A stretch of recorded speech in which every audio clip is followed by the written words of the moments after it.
Hello. Slight change for today's transmission.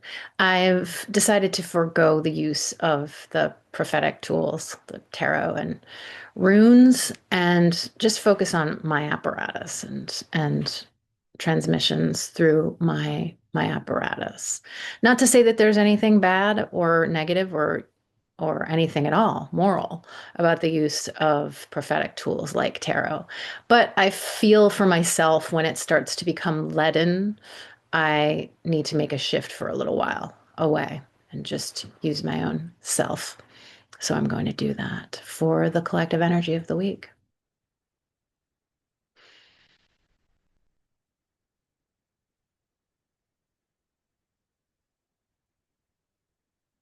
This week is the morning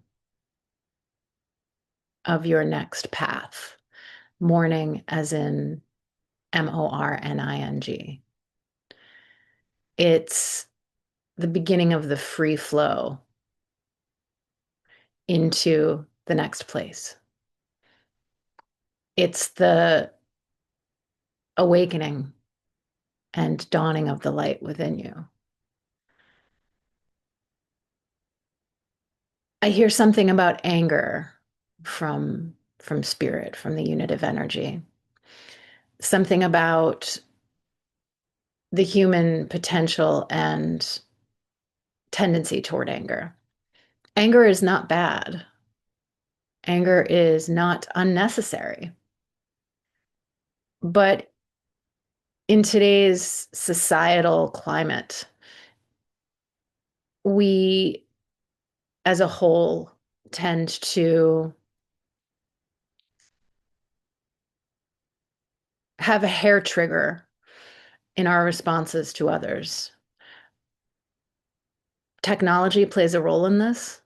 Again, no moral statement on technology, but technology and social media allows us all, or most of us, to have access to other people's perceptions more potently than we did in the past and frees us to experience those perceptions from our own and become divisive and possessive of our own in response, particularly when those perceptions of others are different from ours. We're being asked this week to breathe with the anger, to not hold back from response, but hold back from response to the other, hold back from lashing out for sure. And how do we do this? We do this with breath. What does that mean?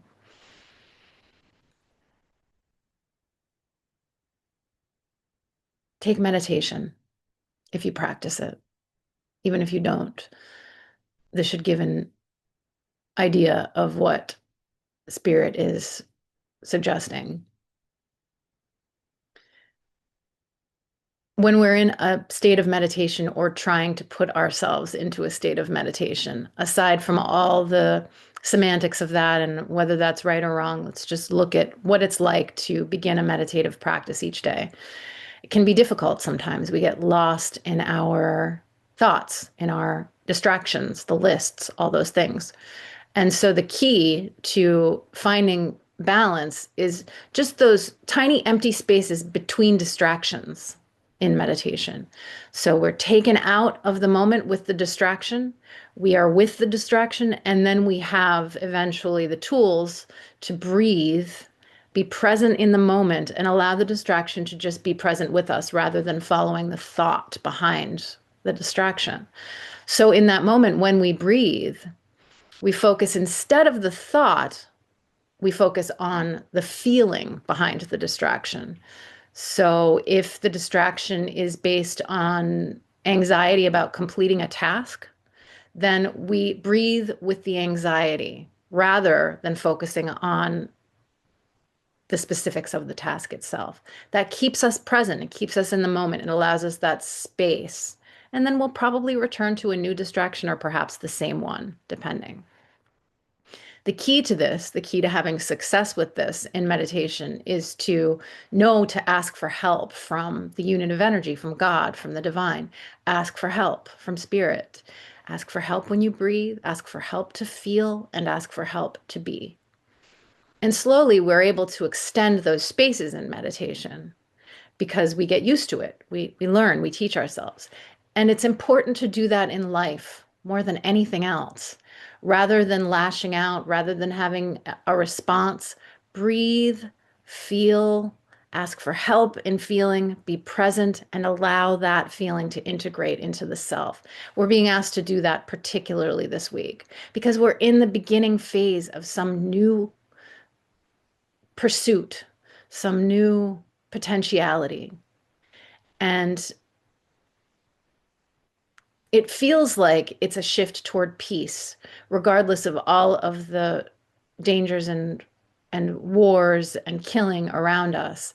It feels like this request, this suggestion from spirit to breathe and feel rather than lash out and respond is the step toward peace. It feels like there will be a shift. It feels like there will be a new way of viewing violence if we become capable of doing this. And it's both in the larger scale and the smaller scale, the personal. Hold yourself accountable for your own responses and allow the other to be responsible for theirs, is what spirit is suggesting we do. Never telling, only suggesting.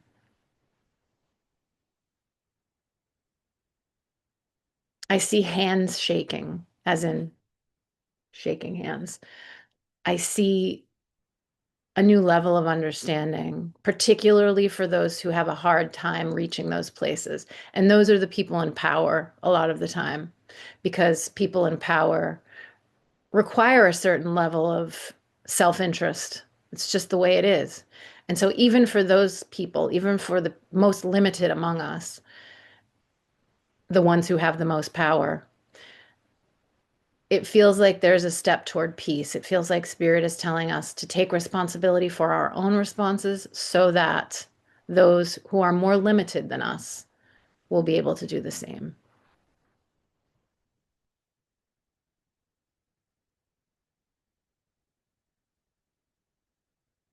Lots of paperwork this week for many people.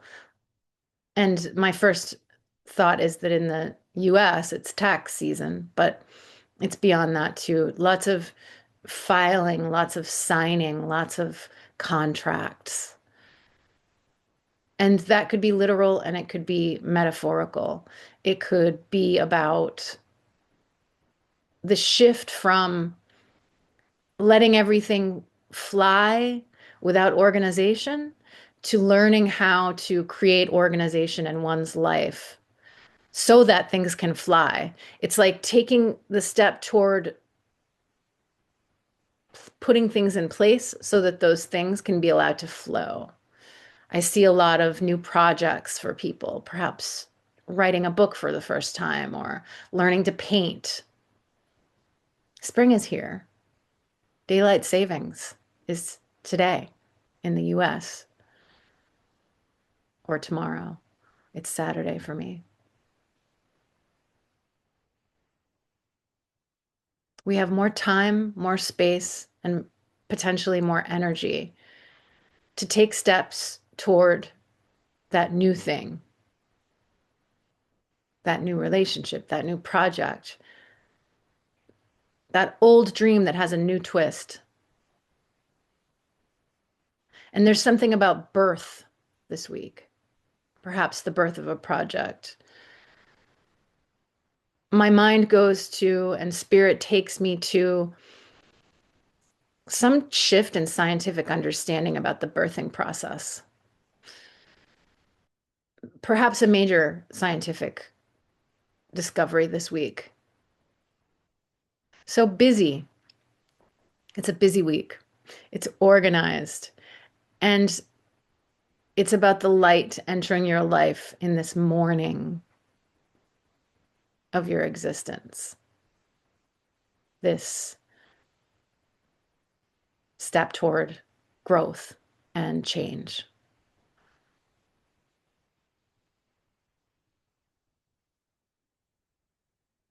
Hug your child, hug your parent, hug your friend. Give love, send love to all, especially those who cause the most harm in your mind, whoever that may be. Put a picture of them on your altar. I have a picture of a woman who recently was found guilty of murdering her foster child. Very hard for me to look at her and pray for her and send her love. Of course, I send her foster child love too, but she needs love most of all. Send love to the needy, healing to all, and love to all. Thank you.